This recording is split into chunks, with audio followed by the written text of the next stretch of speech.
સુરત શહેરમાં ચૂંટાયેલ પદાધિકારી મૂંઝવણમાં મુકાયા. ભાજપના કોર્પોરેટર નરેન્દ્ર પાંડવે કતારગામ ઝોનના ભ્રષ્ટ અધિકારીઓને સસ્પેન્ડ કરવા કમિશનર સમક્ષ માંગ કરી છે.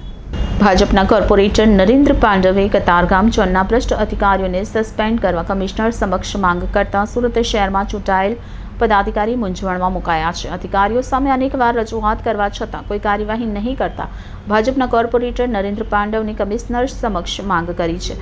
અધિકારીઓની ફરિયાદને લઈ નરેન્દ્ર પાંડવ પાલિકા કમિશનર ઓફિસ પહોંચ્યા હતા અને પાલિકા કમિશનરને પુરાવા સાથે રજૂઆત કરી હતી. કતારગામ ઝોનમાં ગેરકાયદે બાંધકામનો રાફડો હોવાની ફરિયાદ કરી હતી. વધુમાં તેમણે કહ્યું હતું કે અધિકારીઓ લાંચ લઈ બાંધકામો કરાવે છે. આ બાંધકામમાં અધિકારીઓ મલાઈ ખાય છે તેવો આરોપ લગાવ્યો હતો. અધિકારીઓ સામે કોઈ કાર્યવાહી નહીં થાય તો હું એસીબીમાં ફરિયાદ કરીશ તેમ ઉમેર્યું હતું. જી, આપનું નામ ડેઝિગ્નેશન? મારું નામ નરેન્દ્ર પાંડવ, વોર્ડ નંબર 7ના કોર્પોરેટર અને લાઇટ એન્ડ ફાયરના વાઇસ ચેરમેન છું હાલમાં.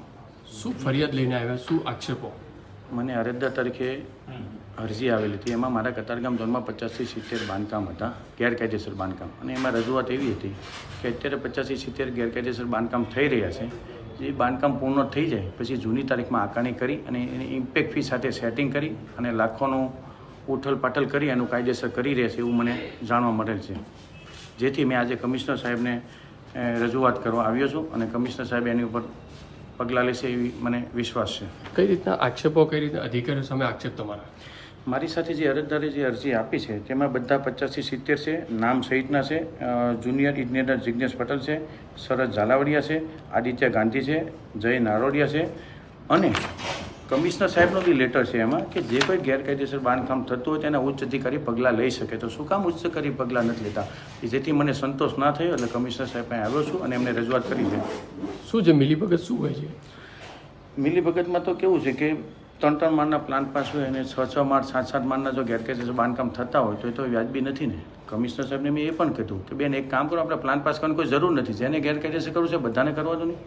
આપ જો જેટલા પ્લાન પાસ થઈ એમને સીલ માર્યા છે, અનલીગલી એને કોઈને સીલ માર્યા નથી. તો શું પ્લાન પાસ કરે એને ભોગવવાનો વારો આવે છે? આ તો ખોટું જ કહેવાય ને. અધિકારીઓ પોતાની મનમાની ચલાવે? 100% મનમાની કરે. હું તો કહું અધિકારીને સસ્પેન્ડ કરવાની વાત છે. મેં કહ્યું સસ્પેન્ડ નથી કરવા, એને ડિસમિસ કરો. જો એક વખત ડિસમિસ કરશો તો આખા સુરતમાં એક નામ અને એક ઇમ્પ્રેશન પડશે. ખરેખર અધિકારીને ચેતતા રહેવું જરૂરી છે. જો કાર્યવાહી નહીં થાય તો તમે કઈ રીતે સુધી પહોંચશો? ના, તો જો કાર્યવાહી નહીં થાય તો હું એસીબીમાં આગળ જઈશ. પણ મને વિશ્વાસ છે કે કમિશનર સાહેબ આનું 100% પૂરું કરશે. મને આત્મવિશ્વાસ છે.